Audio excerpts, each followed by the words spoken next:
Why,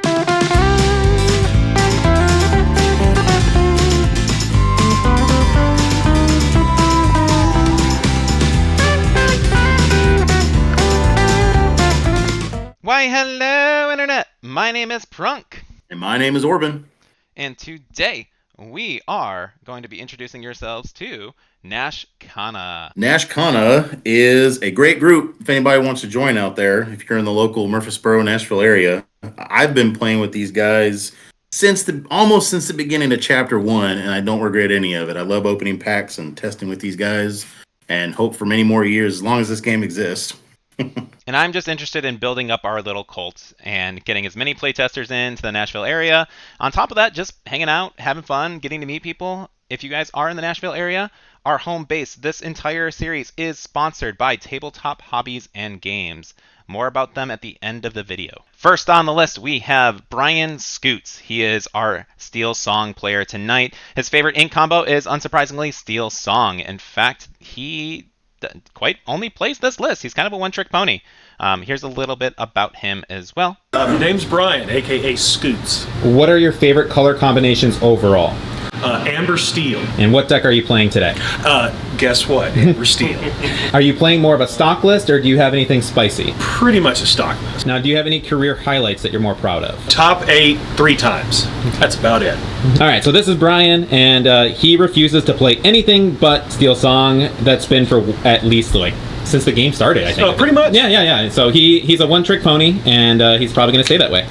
Currently, we are ranking him at a 3-star player rating.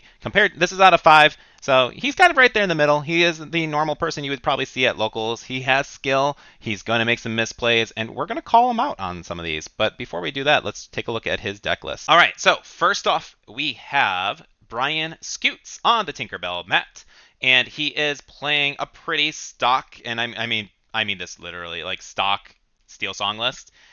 And the only thing that's really standing out from this list is that he's on 3 aerials, and he's on a little bit of a lady package, along with, you caught this earlier, Orban, 4 grab your swords. What are your thoughts on that one? The 4 grab your swords, I like it and I don't. We both agreed. I feel like it needs to be at least like maybe a 2 of. I think 4 is a bit aggressive, especially since he's playing all the other ones. It's not bad and it's not good. If he was on like Robin Hood or something, I think it would be a lot better. But because he's trying out that Rhino package, you can't really quite sing it early enough where it makes impact. And I think that because you're trying to focus on, like, you have the lady as like an early aggressive list, that's the biggest like standout to me. It's just like you're on lady, so you're trying to go fast, but you're also on like 3 big aerials, you're on 2 big Cindy's, and you're not really getting to utilize 4 grab your swords that early, where I feel like an aggressive list is probably just going to run you down at that point. Exactly. I was looking at his list and he has 7 big targets between the aerials, the tanks, and the Cindy's, all of which is either shift 4 or shift 5. So if you have the shift target and if you have the grab your sword, you could do it as early as turn 4. I still feel like with this setup, it's too many, because I don't want to get caught with 2 or 3 of those in my opening hand. He is also slightly over the uninkable count, so like even if it was just like 3 grab your swords and like maybe like a SME or something, then that puts him under like 15 uninkables. He's playing 23 songs, which is good, but when I would say probably 2 to 3 of those are a brick at a time. Like, you don't want to see all your whole new worlds. You want to see it early, unless you're trying to really mill out that player. I don't quite want to see it in my opening hand, and he doesn't really have, unless you can't shift Rhino it either to sing whole new world like on turn 2 or something, like you could with like Queen or Robin Hood, that's turn 3. It's just a lot. I think the grab your swords at 4 is kind of a miscalculation, along with the lady with this particular list, unless he's really just trying to go fast. I think you have to commit one side or the other. And I completely agree with that. We both spoke on the ladies. If you're going to include the ladies, I need to see more 2 and 1 drops that's going to utilize the deck. Otherwise, if the ladies came out and you had another Rhino target, a Shmi target, and even throwing in that 4th Lawrence, that would probably make the deck flow better. I mean, still, those targets can't sing grab your sword, but I think that they're better on the early end against most decks. And I think that him being more of a 3-star ranking player in our little format, I can see some of the deck building choices being a little off, and I'm okay with this. I think if you are going fast, it's going to work, but then why are you playing the big Cindy? Why are you building the big Ariel, especially 3 copies? Like, you're playing 5 big characters. I feel like you have to kind of pick a lane. You're either going fast or you're going control, and this one's definitely more midi because of the lack of aggressive characters. I do like both aspects, though. If he had decided to go early, or if he decided to play more of a Steelsong mid-range deck, I think both are fantastic choices. But just like you said, pick a lane, drive it, and hit it hard. Next, we have Jamieson. His favorite ink combination is red steel, which, you know what? He's after my heart. I like it a lot. He is also going to be kind of our more mid-range player. He's, like, again, he's done well. He's topped some 8. He's gotten a few top 8s at some of the set champs and stuff like that, but not a super competitive player. Again, a pretty average player you might find in your locals, which makes it fun for me because now I get to critique and criticize all the misplays because he is going to make a few, I bet. So let's get to know him. My name is Jamieson, and my nickname is Taters all day. What is your overall favorite color combination? Definitely Ruby Steel. What deck are you playing? Today I was playing Ruby Sapphire. Are you playing a more stock list or anything spicy? It's definitely just a stock list. And then any career highlights so far with Lorcana? Made it to the top 4 in the first set champs, so it got me a Rockstar Stitch Enchanted. All right, so we have legitimately the stock DKP list. I don't see anything weird in this. Everything is clean. Everything's at 4. Like, this is pretty much like the 2 Hades could kind of be a tech option, but like at the same time you're playing 2 Sisu, which I kind of like the diversity between those two. You're on the 4 B prepares, which I think is the right call as well because you're just instantly ramping. You've been playing, Orban, you played red blue since set 1 basically, like before it was cool. What's your thoughts? Yeah. No, I did play blue-red way back in Chapter 1 in the days of shifting on Aladdin and B-prepping and playing Big Tamatoa before Lucky Dime hit the ground. But I'm real familiar with this list, and it has a very special place in my heart. I do like this list too, now. you? Say what? Do you have this list foiled? I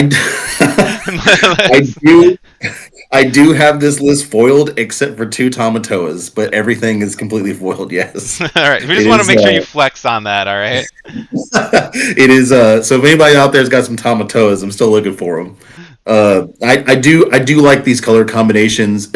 Early in the game, it reminded me of just like the Is It combination for Magic, but this list specifically, I like Jamieson's list. I'm a big believer of, you like the card, you play 4 of, you keep consistent. I'm personally sad that there's not 4 Hades, but I understand why there's not.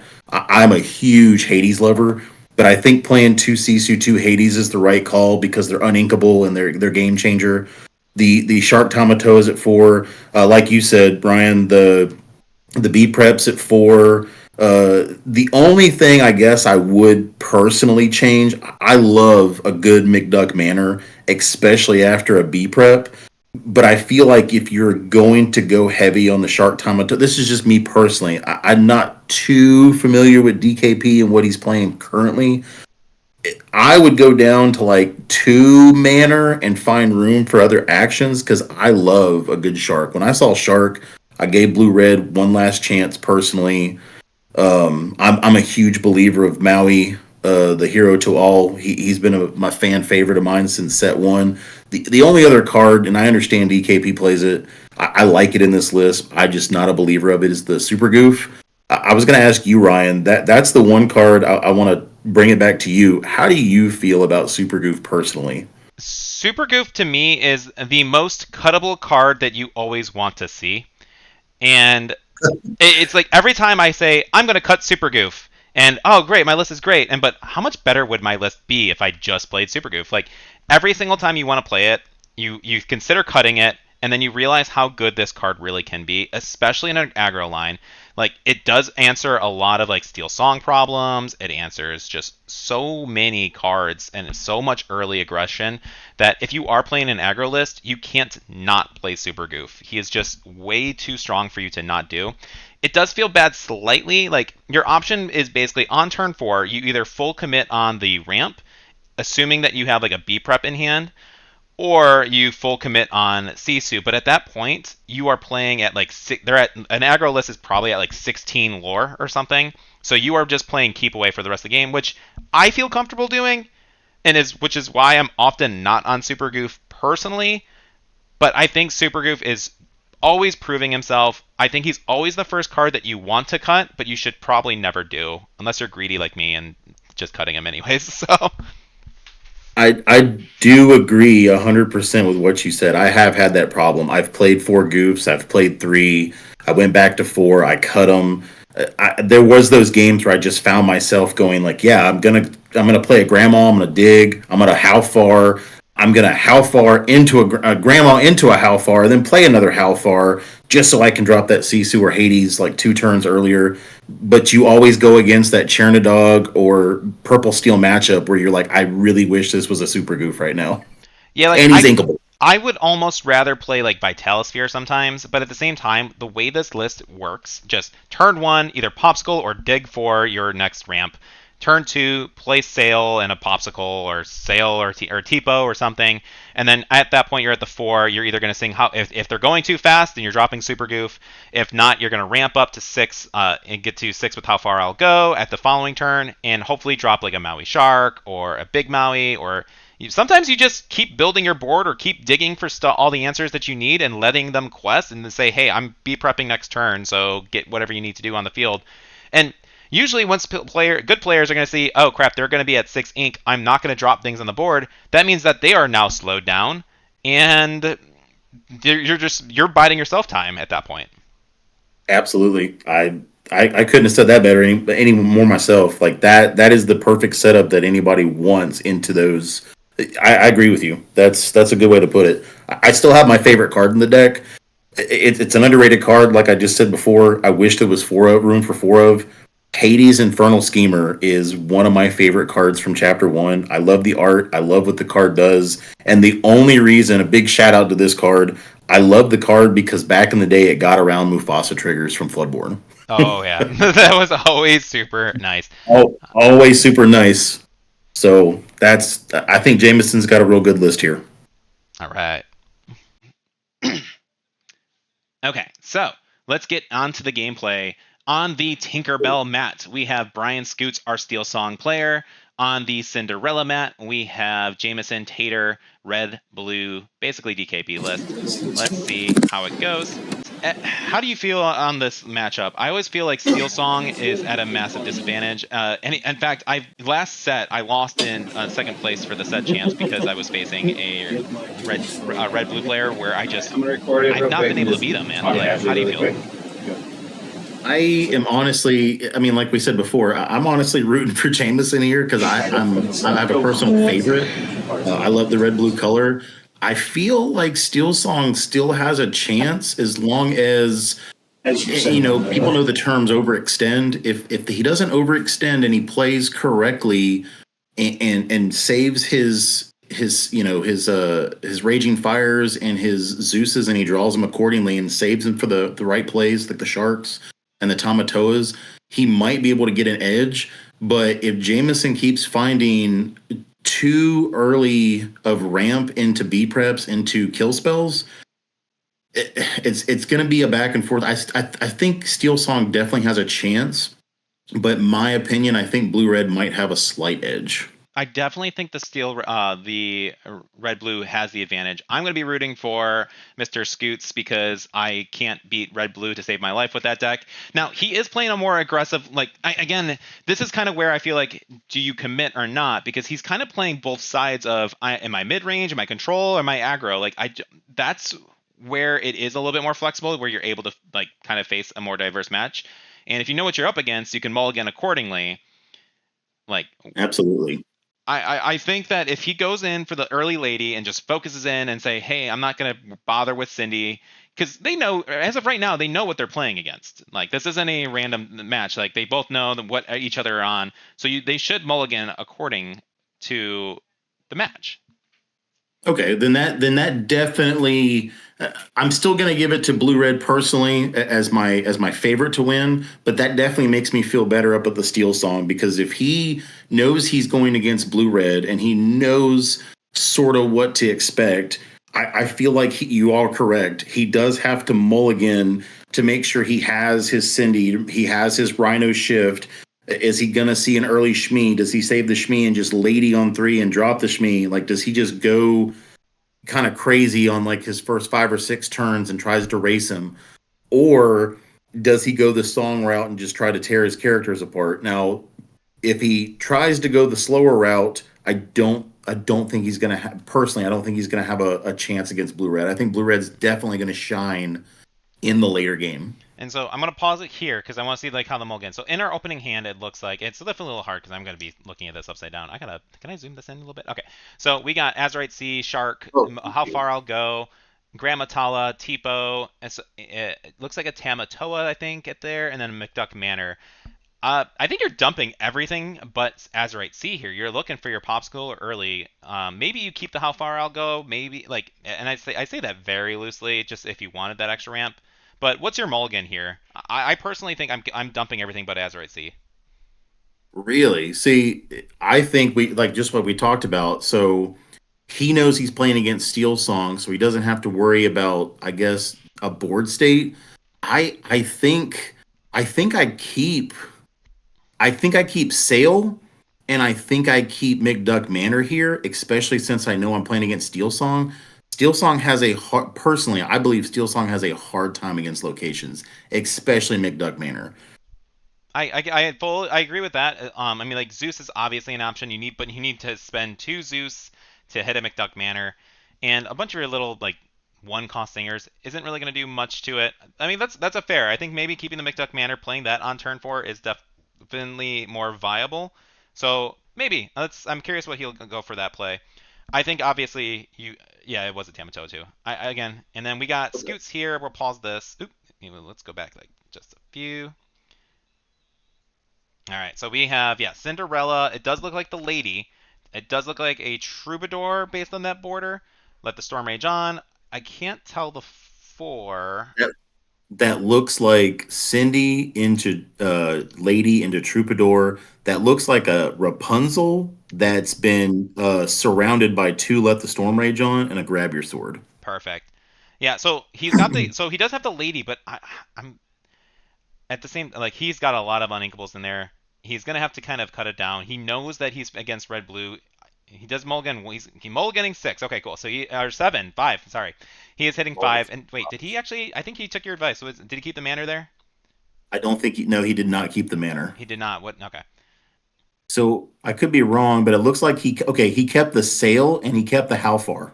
Okay, and that was actually leaning towards what I was thinking for it as well. I think that is the right play, so that way you just automatically go for your ramp and hopefully find some of your answers early on. And I saw a B prep. He draws into 2 B preps. He draws into a song. He drew into his answers. He might just run out. He puts back the lady.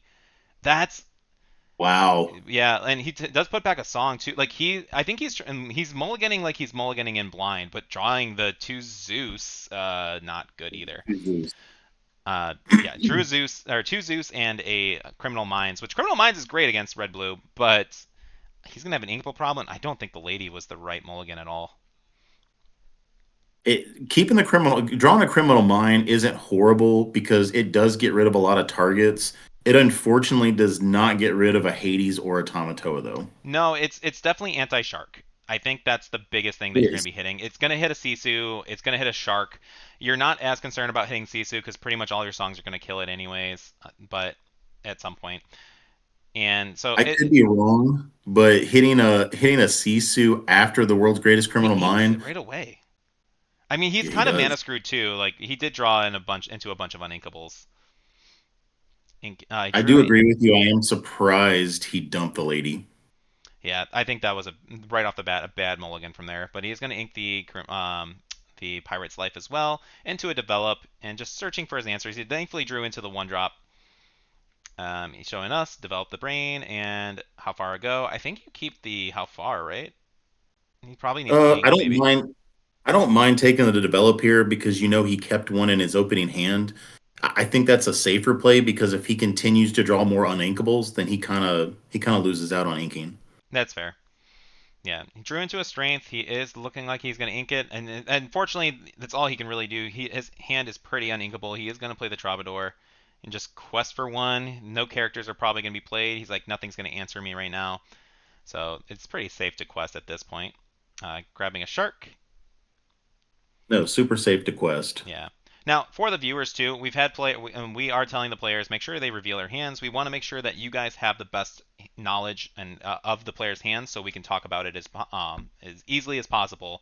So, inking was another Pirate's Life for an Azurite Sea. Yeah, that's two Pirate's Lives, I believe, in his inkwell. So two left in the deck. I'm guessing he wants to ink and play Develop Your Brain this turn. Yeah, I think may have been why he was going for that over the Huffar. I think that's definitely the better play then for sure. I would have been off a little bit. Option between a popsicle or a shark. He's definitely going to take the shark here. I think you got to take the shark. No, he has a shark in hand, right? I believe he does have a shark in hand. He's got two B preps, a Sisu, and now I believe two sharks. I could be wrong on those numbers. I probably into would have Rhino. popsicle. Rhino's a good draw. Rhino, I mean, I think Rhino's still ink at this point. Looking, yeah, it's still ink, unfortunately. Like based on No, his hand, knowing he's the got. hand, It's a little harder to see yes, his, but we'll make sure that I put up a little uh, indicators to see what exactly their hand is at this point too. Yeah, it's two Zeus, two let the Storm Rage on. He had no choice. He had to ink that, and oh, the storms absolutely are not. That's why you don't keep the storm though, in my opinion, against this red blue. There's no reason to get the Storm Rage on in your opening hand because you're not going to kill anything forever. So he's not even getting the draw off of that. correct. And this is where I believe blue red is just if he's going to make some smarter plays. I personally think you kind of keep this. You don't really need to keep the sale because you kind of want to. You're going to ink next turn, I think but he both of kept those the would go into sale. the inkwell anyways, but he could just go for the sale next and then wipe the board B prep again. He's got two in hand right now, right?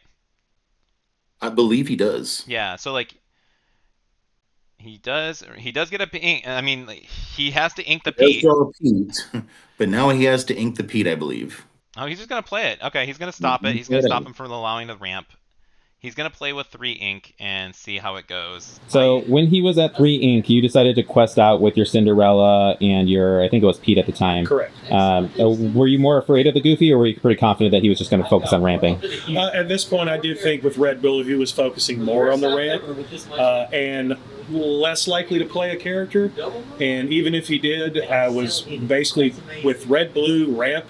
By turn probably 5 or 6, they already have a pretty good bit to get to the B prep. So at that point, you're just trying to gain the lore you can. But see, if I was the Steelsong player, I know you don't know if he has it, but you just ink play shark, I guess. I think based on the tells, I would have personally inked Pete and just expected to be prepared. Like it prevents it from one turn. Yeah, he's got the 2 be prepared. He has the Sisu. He has a Maui shark and missed the last one. Okay, so he is saving up for a B prep. That's also a good answer. Right.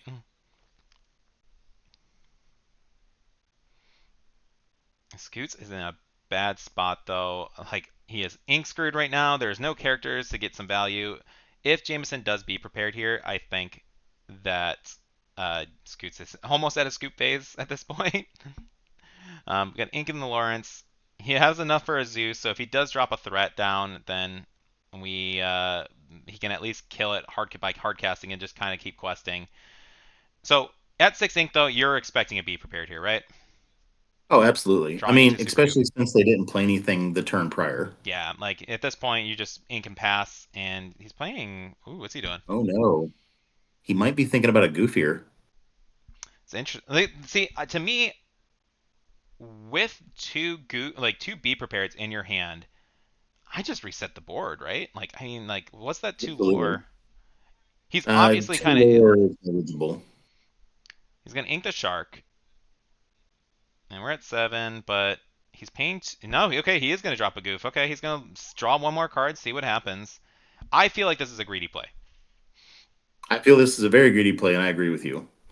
Especially since you know you have two B preps in your hand, so you're going to have to use them one after the other later in the game. I kind of feel like you need to B prep, reset the board. Don't be greedy. Yeah, and then that Goofy is going to get taken out too by the Pete most likely, and Pete will survive. He does gain his 2 lore, but the other thing is with those 2 B preps, he's at 5 ink. To me, I'm thinking, oh shoot, I'm probably going to get wheeled next turn. So like I would have rather wiped out the board, dropped one of those B preps, and gone, or even played the Shark over the Goofy, in my opinion. Because then if you're expecting a wheel, like okay, he hasn't done anything in 3, 4 turns. He has 4 cards in hand. He hasn't actually done anything. Now, And see, I like this play here. He needed to get rid of some cards, and this allows him to draw another card. Um, I don't know if I would have done it with Trube, but it's still not bad. I feel like I would have done the damage and maybe put the Troubadour into the Goofy and had the Troubadour live, but instead, yeah, he just wants to draw here. He's trying to draw more cards. yeah, like I didn't see he didn't show off what he drew, so it's hard to say. But I probably would. I know he has a Zeus in hand. I do you feel like the 2 draws were worth the Zeus in my opinion? I don't even know. Like I probably would have just hard casted the Zeus and quested for 2 to try and be a little bit more aggressive. He is inking a Troubadour, Absolutely. so And he's going to so he pass didn't. the Yeah, so turn. he and that's actually the thing. So he wasted with this play right here, and we'll pause because I definitely want to talk about this. So he did not actually pay any ink this turn. So there was a few different plays that I think could have happened. One was just hardcasting Zeus out the Goofy, and you know what if he drops something next turn, you drop something. Or sing one Let the Storm, hardcast the other, and then still quest for Pete. Like that one lore, how many games has Red Blue lost by one lore? Like they can get to 19, but at the same time, as soon as you don't draw that last answer, they're gonna run out of answers eventually. Absolutely. And I do agree with you. There's so many ways that he could have went. I specifically agree with you utilizing your ink and getting the question in while you're. I mean, he's been questioning every turn since turn 2 this whole game. I would have just utilized the lore and just tried to got there. And even if you did the first hard cast on the Let the Storm Rage on, if you drew something that was either ink or you weren't going to play this turn, turn your guy sideways, ink a card, pass the turn, and just assume he's going to be prep and reset at this point. In theory, he could have like he was thinking of drawing something into drawing into something that he could probably hard play 4-5, but at the same time like I don't know, like this it feels to me as a weird moment of like okay, maybe he doesn't actually have be prepared, which if he doesn't, to me I'd rather just quest with what I can, and I'm likely to draw. I like how many we saw his deck. He's got a lot of low cost characters, so even if he hard casted, he probably would have drawn into a 1 or a 2 of to put onto the board anyways. Absolutely. Well, not only that too, and talking about how he just should have quested and kept going. If he would have dropped a character, whether it be a Sisu or a Tamatoa or whichever, we know he has the 2 Zeus in his hand to answer them back. Yeah. And dropping the C again, like he's hoarding 2 be prepareds. Like why drop the be prepared over Sisu, especially when you're only killing 1 for 1. Exactly. Like at this point too, I'm afraid of why he's fishing for. I'm looking at his list, and there's no, the only way to dump a card is by casting how far I'll go, but that's from the top of your deck, and he doesn't have any deck manipulation, so he's stuck with those B preps. Yeah, I almost would have rather played the Shark instead of the Sisu and just like I mean, I think I would have done a B prep. I have 2 of them in my hand. I might as well burn one of them here, reset the board, let them drop whatever they need to, and then at that point respond to the field. Like I don't want to waste a Sisu if I'm only killing 1 target, especially if that target is a Troubadour. Exactly. Like And see, again, it just feels like he's trying to. Maybe he feels like he's behind on lore, but in fact, the way that Blue Red plays, you and I both know. I've won many a games when I was at 2 and my opponent was at 18, yeah. and I was on Blue Red, and I've come back and won. It's a very late game lore game. Yeah, and it's he's only I think right now Jamieson or Scootz is only at 6 lore right now because he's only been questing with like 1 characters. Gotcha. He did get into an aerial, Right. and he does have a big aerial. He does have the Zeus now. So he can play the aerial, which is great. I feel like playing the aerial's fine. Do you play big It's aerial here? okay. Because he's got 6. He could just drop big aerial instead of small aerial. He is gonna, Small one's fine. all right, he's gonna find a wheel. 2 wheels. Yeah. You only need 1, but yeah, he knows. So this is also another thing. You should have put that wheel to the top of the list. It may not have it may not be impactful, but if you're trying to deck out a red blue player, you want to see the wheel as soon as possible again. So if you are hitting a lot of aerial triggers, put the wheel on top of the bottom, basically. I do agree with that. All right, drawing into a McDuck Manor here, and I think at this point now, like obviously you don't do B prep, but you do drop your manners. Now, I know this is probably going to sound just idiotic, not knowing, we know what's in their hands, but as a blue-red player, I would personally probably be greedy here. I love singing Be Prepared and then just slamming down a McDuck Manor. Well, you do know that he is, I think this is wrong. So you know that he got a wheel. So at this point, you need to burn 10 ink as quickly as you can, or whatever you can do. And that's my point. I guess what I'm saying. I don't care about the 3 lore from the Sisu. I think I just sing B prep, drop everything else in my hand. Which you sing B prep, you play the McDuck Manor. Do you have enough to? I guess yeah. He had enough. If there was another inkable card, he could have dropped. He could have sung B prep, played the shark, and then drop the McDuck Manor, but 2 B preps. Okay, so he couldn't have done that. Well, and I think it goes back to, like, if he would have inked the Goofy early on or something instead and just played the Be Prepared, I think he would have been a lot better of a spot for this kind of situation, and you wouldn't have to head to ink the McDuck Manor at all. Absolutely, I do agree with that. I think to note, people need to hear this more often. I think when you drop a character like Hades and Sisu and the like, there is something so satisfying about when your opponent doesn't realize, they almost forget that you can sing Be Prepared, and then you just kind of proceed to dump your hand. So if he would have played one of those B preps earlier and inked the other card instead, this would have been a great board situation to have Sisu sing Be Prepared, drop the shark, drop the McDuck Manor, stick with your 1 B prep in hand, and then have them wheel into a whole new hand. It would have put you kind of in a better board position. Yeah. I think the greed of holding these B preps for way too long is definitely the wrong option here. Like, it's, and like again, for me, like, I don't know, he's got the wheel in his hand. We know Scootz is definitely struggling in terms of hand advantage right now, and he's got the shark. I think you should have sang the Zeus on the shark, but it looks like he's gonna ping it. But I think that was another. What do? You just quest and then. I kind of missed it. Did he ink a card this turn? He did not. He's at 7, yeah. So he did ink one. He maybe not this turn, but the previous turn. At one point, not inking strength could have let you kill sharks since you had enough ink to kill. Was that more of a misplay, or did you just kind of overthink the situation? 100% a misplay.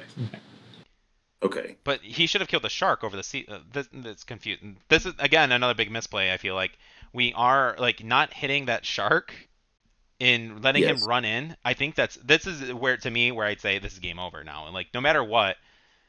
And again, another thing though, that's kind of like maybe you run shark into something like the Pete, you grab whatever action you need, and then you just drop the Be Prepared.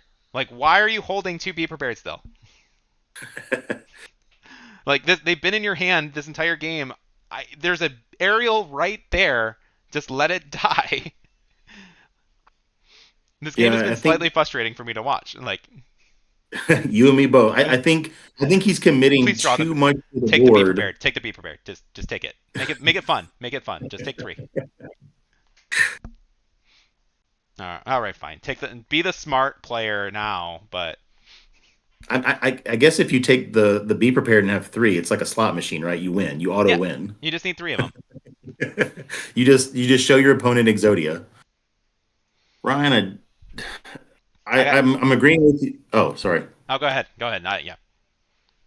I'm agreeing with you here. I feel like he should have burned a B prep way, way long ago, and I think that's what screwed him up. The game's not over, but I feel like he's just kind of double dipping and back, and I feel like Scoots has to know he's probably holding a B prep in his hand this whole time, and I feel like Jamieson's he's not playing bad, but I think there could have been better plays to kind of seal this game probably 3 turns ago. Yeah, I think also leaving the aerial here alive is a mistake. I mean, like, yeah, if I was Scoots at this point, I was like, oh, he clearly does not have to be prepared because I've given him ample opportunities to wipe my board and he hasn't done it. I don't know what else you're waiting for. So we are going to see one of those grab your swords. So let's. We do see a grab your sword. It's honestly not bad here. So a grab your sword, singing grab your sword plus paying the extra 2 does wipe Jameson's board. Yeah. And he does have, like, at the same time, again, like, I want to see more cards, I think. I think I either hard play the grab your swords or the wheel, and then pay the 2, hit the aerial, and kill the shark. I'm sorry, no, you play grab your swords, kill the shark, and then pay your 2 to clear out the Grand Matala, and then probably just go wheel. But I don't like at this point. I think Scoots has to think that maybe he doesn't have a be prepared, and maybe I don't want him to draw into the be prepared instead. That also could be a strategy. If you think, well, my opponent should have been playing it by now, maybe I don't wheel. Maybe I do like that play. I do like hard casting, grab your sword, paying the extra 2 to kill grandma, maybe just questing with the aerial and passing the turn. Yeah, like, but at the same time, your hand he's ahead of in hand advantage too, and I just okay. Well, it doesn't matter. He can do this in any order, but he's gonna go with the hard cast and then the pop. So yeah, do you like at this point you have whole new world and I forgot what the other card in his hand is right now. Okay, well, it doesn't matter. It's gonna yeah. I think this is the right option, and he does see the 2B preps, so I he like Jamieson does get punished for it for being in the hold for a bit, and now Scoots is in a good spot. Like I feel like he has a really good opportunity. Problem is now he's seen all of his songs early on, and he's got all those characters. He's going to try and fill it up, and unfortunately, Jamieson drew into all of his late game stuff. He did see crab, so he's going to be able to recur things back pretty easily. I think I saw another shark back in there too. I believe I saw 2 Maui Hero to alls. I believe I saw a shark. Yeah. And I could be wrong here because I will admit I'm the blue red. I like blue red. I'm not too familiarized with Steelsong. I still feel like I guess waiting an extra turn. I feel like singing wheel. You want to sing wheel and then be able to drop your hand. I understand the downfall to that is if they draw into a B prep, it's just kind of bad. Yeah. But wouldn't you just maybe drop a character or 2 to test the waters out, see if he does have the B preps? Or I guess he would have saw the B preps being dumped. Yeah, I'm not. I like that he didn't hold Ariel back. I like that he's still progressing his board, but maybe I just don't know the deck that well. No, I think no, double Maui. Like, that's going to take out the aerial. So No, now no, we're it's instantly into a bad kind of spot. And maybe it is the correct answer of just like, okay, well, if nothing's dying, I just wait. Because he would have been at 5, 6, 7. He'd been at 9 ink. So, yeah. yeah, like, Jameson now is in an extremely good position. He's been in a good position this entire game. He's just been playing it a little weird, in my opinion. Absolutely. I mean, I guess for some players, if the road is the same, and you have 4 different journeys, I guess you pick which, the fun one, the easy one, the hard one. I guess he's just having fun with this game. There's definitely plays that I think both of us have seen where probably could have put Scoots in an even worse position earlier on. But with the way he's playing now, you're kind of giving Steelsong a way to like Ooh, and he missed. try to get back into the game. Yeah, And he did miss a trigger there. it feels like you were delaying the victory a lot longer than it needs to. I do feel like now looking at his hand, like there's no way Steelsong comes back from this hand. He's got the Sisu to clear the aerial or anything else. So if you could try and go wide, you drop the Sisu. If you don't go wide, you drop the Tamatoa and start recurring and building up your hand again because you're gonna grab your 2 popsicles back from the discard. and you have Maui to kill literally anything that turns sideways. Like I think here you need another big aerial shift to deal with the board. He has a hard cast that. Like I think at this point, if Jamieson plays like he did at the beginning, okay, yeah, drawing into a shark, yeah, he's got all of his end game here. Like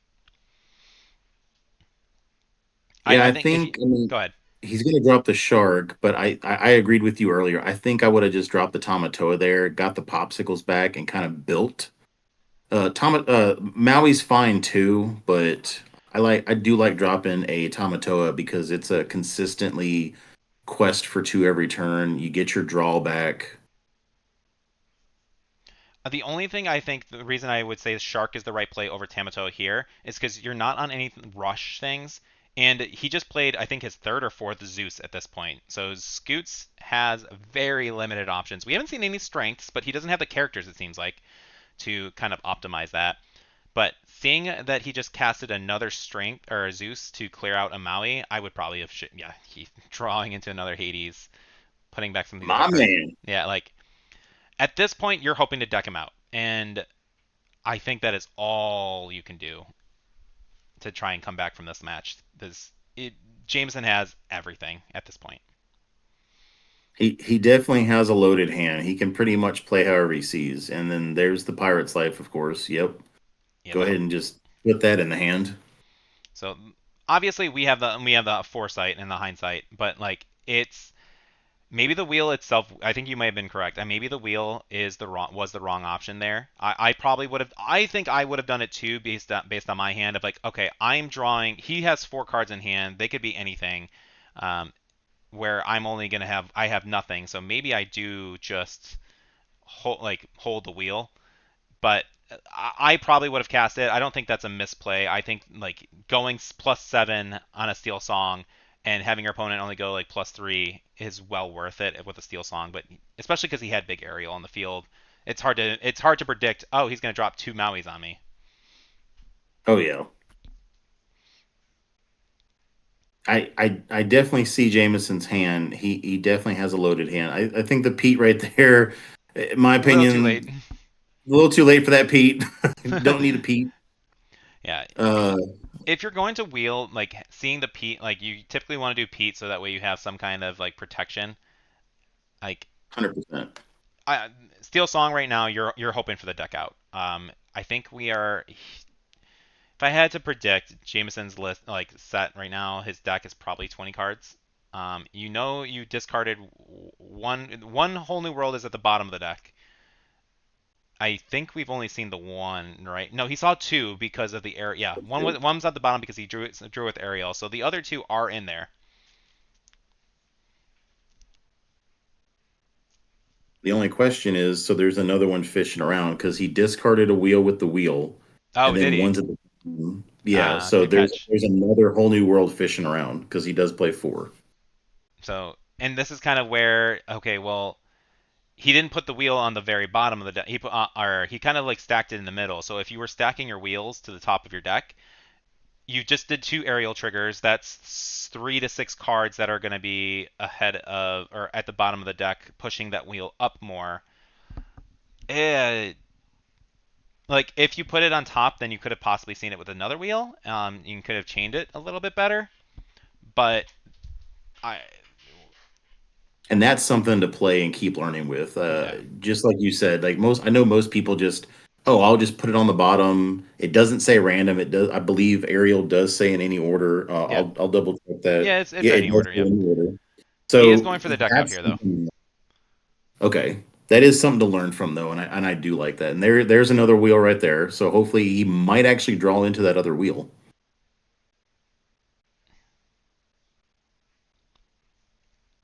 Seeing the Tamatoas, another Hades. I think you're inking popsicles now because you gotta imagine what the game plan is here. Absolutely. There's nothing left to find. He just gave you a whole new hand. Yeah. You just drop all your characters and you go to town.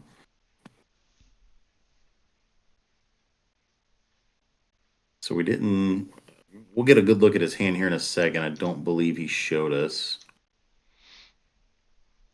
Scootz is missing it a few times. That's all right. Jamieson's been on the top. He's like, I want to show everybody what I got. And we're cooking this. Look at all these great cards. Look at Yeah. Tamatoas and Sharks. What's the red blue list at the moment? See, $40 for crabs, $40 for sharks, playing 4 of each. Just, yeah. No big deal. Yeah, no big deal. Just And a then just and a then $500 list, no big deal. the recent rise in Hades at 15 to 20 apiece. Yeah, that's not even considering that. B preps I think are still like 10. Like yeah, it's a $500 to $600 list for sure. Oh, absolutely. Yeah, popsicle. Is it worth? And like overall, I think red blue is still one of the best decks. But yeah, this is at this point here we're closing out everything. I personally think now anybody watching, you don't need to spend the $500. You can play a perfectly fine $30 purple steel list. Yeah, that's Gordon. The 2 crabs right there. I mean, like at the same time, I actually don't think I want the recursion. Like I'm gonna grab the popsicles, but I kind of don't want to draw more. I think at this point, unless you're actively trying to Yeah. draw your answers, because again, we can't quite see. Here's the list. Like he's got a Tinkerbell. He's got a Pete. Pete's gonna be He's pretty got helpful against a four shark. Rapunzel. Or three Rapunzels, excuse me. He's got three Rapunzels, I think I saw in his hand. So he's gonna be able to like I'm gonna backpedal that. Let's see. We got 3 Rapunzels, Zeus, Tinkerbell, Zeus. Okay, so what's the grab your swords Yeah, again? that's a Gravity Sword. Yep, a Rhino and a Pete. See, like these are all cards that would have been great. Like at the his deck needed a hard shuffle. I think at this point, like seeing how many like stacks of stuff on top of each other, it's interesting. Now, what I like doing is getting rid of the shark. Just hard, like I don't, you can't sing it, so I like hard casting and getting rid of the shark with the Yeah, Zeus. I don't think I'm too worried about the Hades. I think I'm worried about him just kind of going action, action, action, and then winning on the back end. yeah. And I can't quite see what is Scoots currently sitting at for lore. He's only at like 6 or 7, I think, right now. I'll have a zoom in when we're at post, so that way the audience will get to see it. But he's maybe at like 6, or he's between 6 and 8, I think. He is nowhere close. At this, you are winning by a deck out, I think, at this point. Okay. Or I could be completely off and he's at like 15, but I don't think he's at 15 or something. So I was gonna say if he is at like maybe 10 or 12 at this point, I think you just kind of like get rid of the shark, maybe just cast the characters in your hands at quest for 2, and just pass the turn. You saw 2 B preps go away. If he's holding, I don't think he's necessarily holding one unless you're in a losing position. He's not gonna waste his Hades and shark. right, like I if I see you drop a bunch of characters on the field, I have a Hades and Shark on the field. Unless you have game on board, I'm not playing B prep. I'm gonna swing into some stuff, utilize the Shark, get more actions, find the cards that I need, and just gain some lore off the Shark and my McDuck Manor every turn. Absolutely. I think that's what he's doing. I think he's counting up. Okay, there's 4 right there for Zeus. I'm wondering what that 6 is for. Does he have another aerial in his hand? I didn't see an aerial unless he drew into it. He definitely wasn't on it, but an aerial here would be pretty helpful. I do see, yeah, it does look like it's another aerial. Okay, so I think that's what he's doing. That's 6 for the aerial. 4, 5, He 6. might ink a card, Zeus the shark, and just maybe play the 2 and put 3 on Hades to set it up for a song next turn. Or you Zeus the Hades, you quest with the Pete, and if he wants to trade the Hades into the Pete, sure. So we are paying 6. That's what I'm hoping it is. He's playing Okay, a so it's a Tinker. Tinkerbell. Okay. I mean, that does put some pressure on the board. Uh, you're still Zeusing. I think you're still Zeusing the shark here every time. You're still getting rid of the shark. I Unless you have a don't strength and you're playing one other character, like, but, and then maybe Zeusing the Hades after, but like, or like next turn, but there, okay, yeah. perfect. Yeah, Hades has already done his threatening on the board, Yeah. so I think you're good with that. Yeah, questing here is definitely a good option. Yeah, let Hades run into you. That is completely fine. We're getting the lore off the manor. Manor putting instant pressure down.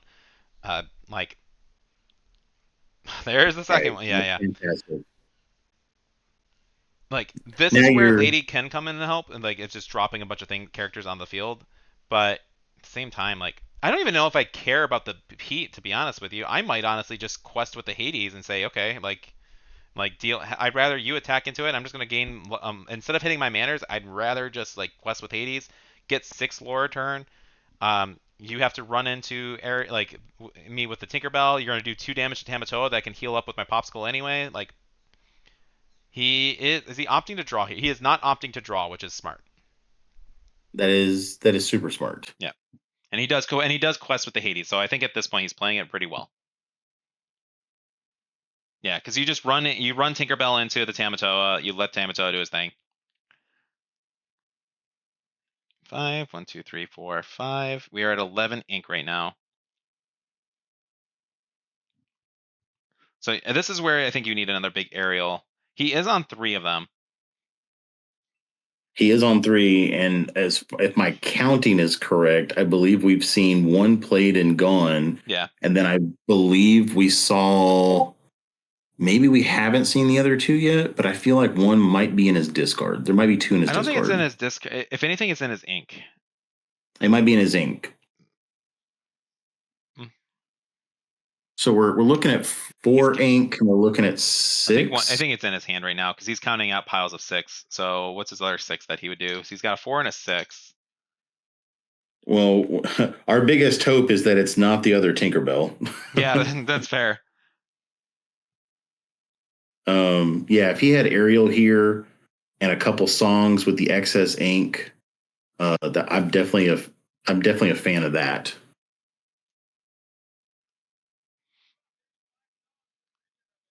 Go maybe like a grab your swords with the Tinkerbell. If it still doesn't even kill out the Tamatoa. Yeah, 4 grab your swords. Don't recommend it. Not in this format.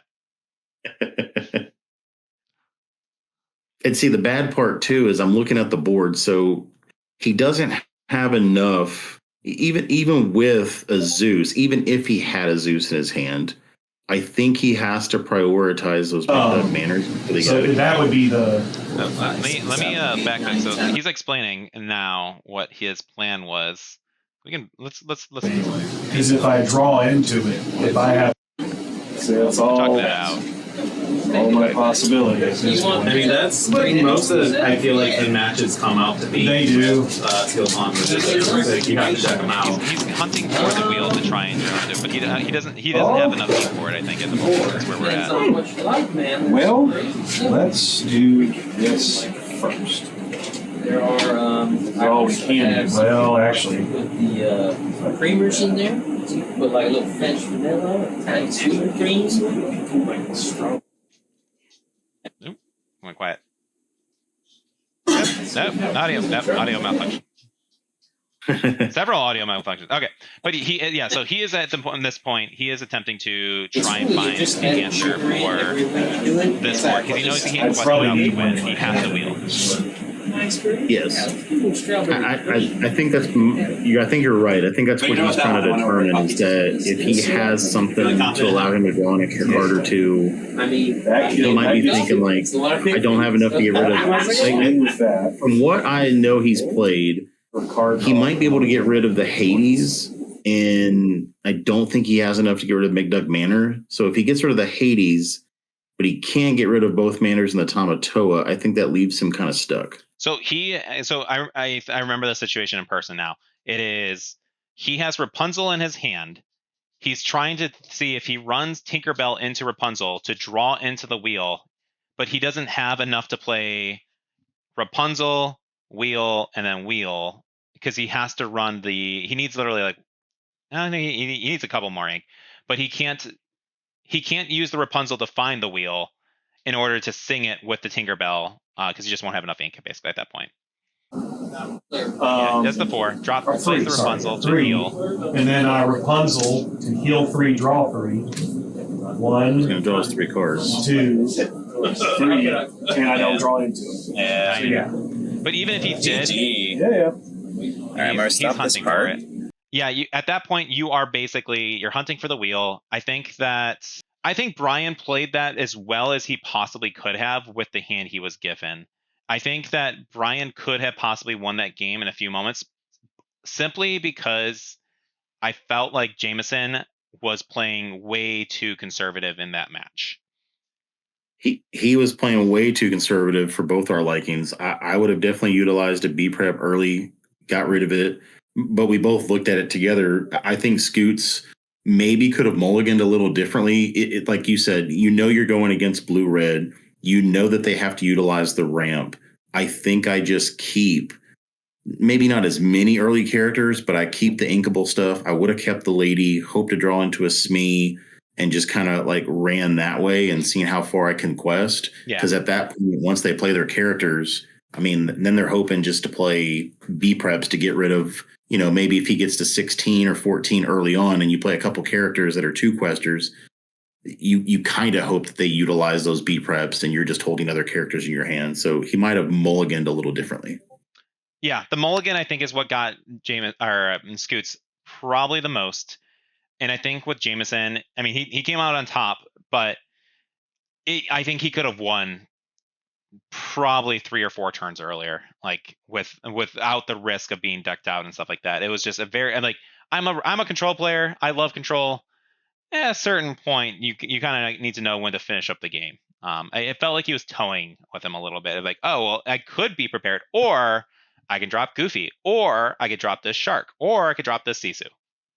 Yeah, I think he was having way too much fun, which I totally think it's fine to have fun. I think that everyone needs to have fun with the game, but when you're trying to, I assume that they are trying to test their decks to be, fun, competitive. You want to make the correct plays, whether it be, mulliganing correctly, making the correct play, knowing, just like you said, go ahead and make that B prep play so it's out of your hand. You can wipe the board and have them low on ink. Yes, he won, but could have made a better play. Didn't know how the end of the game was going to end up being. So, any last minute thoughts? Any feedback? I think on both of these players. I'm interested to hear your take. How this match I think could have gone. Do you think at any point? Do you think the Steelsong player had a chance based on his opening hand and what he had? I think it was grim from the beginning, but I think he played it as well as he could have, other than the mulligan. Other than the mulligan, I think he played it as well as he could. A lot of his plays I agreed with. Obviously, not knowing, from our standpoint what both players had, but in their seat, in their eyes, not really knowing what they had in their opponent's hands, I think he made, for the most part, all the correct plays that I would have made. The only feedback I think I give, and both of us agree, Scootz's plays were fine. They were great. I think Jamieson in the future, don't don't hold on to a B prep. It's uninkable. Not You when end you up have two. discarding it anyways, especially when you have two. Go ahead and use one up and have your opponent play against that. And to everyone listening out there, don't be afraid to sing a B prep. I like that too. So with that is our closing out. Thank you all so much for watching our first match. We have plenty more to come. We're going to have different players each week. We are going to have different decks to each week. And just stay tuned. Hopefully you guys found this entertaining. Hopefully you found this educational. And if you did, please feel free, give us a like and a subscribe. We really would appreciate your support. Anybody listening, if you guys are in the Nashville, Murfreesboro area, Nashcana members, we are always looking to play games competitively, casually, and just for fun. Come hit us up. Ryan knows about one of the best stores in Nashville right now. It's Tabletop Hobbies and Games. A lot of us are regulars there. We do league nights on Wednesdays. Come check us out. Don't be scared. Come hit us up with a game. And even if you can't join in with our store, just always remember, support your local shops. They are the bread and butter of the card game community. Always buy local. Try and support your shops as much as you can. That is where the communities grow. That is where our Nashcana community has grown so well. We wouldn't have met as many great, amazing people if it wasn't for these shops. So please support your local communities.